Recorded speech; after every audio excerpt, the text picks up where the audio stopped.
திருமணம் என்பது ஒரு பெண்ணின் வாழ்வில் என்ன? பிறவியில் இருந்து தான் தேடிக்கொண்ட தன் அடையாளத்தை ஒரு நாளில் விட்டுவிட்டு முற்றிலும் புதிய ஒரு அடையாளத்தை சூடிக்கொள்வதா? ஒரு பெண் குழந்தை பிறக்கும் பொழுது சூட்டப்படும் பெயருடன் தந்தையின் பெயரையும் சேர்த்தது தான் முழு பெயர். அந்த பெயரில் எத்தனை திறமைகள், சாதனைகள், ஆக்கங்கள், பாராட்டுகள் என ஒவ்வொருவரும் கஷ்டப்பட்டு சம்பாதித்த சொத்துக்களாக சேகரித்து வைத்திருக்கிறார்கள். அத்தனை கடின உழைப்பும் தந்தையின் பெயரை அழித்து கணவனின் பெயரை சூட்டும் அந்த ஒரு நொடியில் தொலைந்து போகிறது.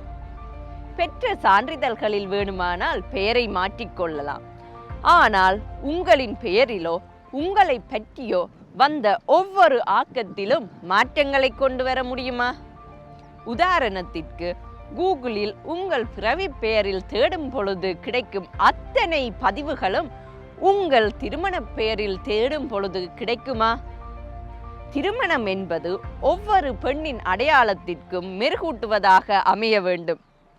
தந்தையின் பெயரை அழிக்காது கணவனின் பெயரையும் சேர்க்கும் பொழுது பிறவியில் இருந்து இறப்பு வரை, ஏன் இறந்த பின்பும் கூட எம் அடையாளமும் பெருமையும் முழுமையாக காக்கப்படும். உங்களின் அடையாளம் அழிக்கப்படுவதை அனுமதிக்காதீர்கள். அதேவேளை நீங்களாகவும் தொலைத்து விடாதீர்கள்.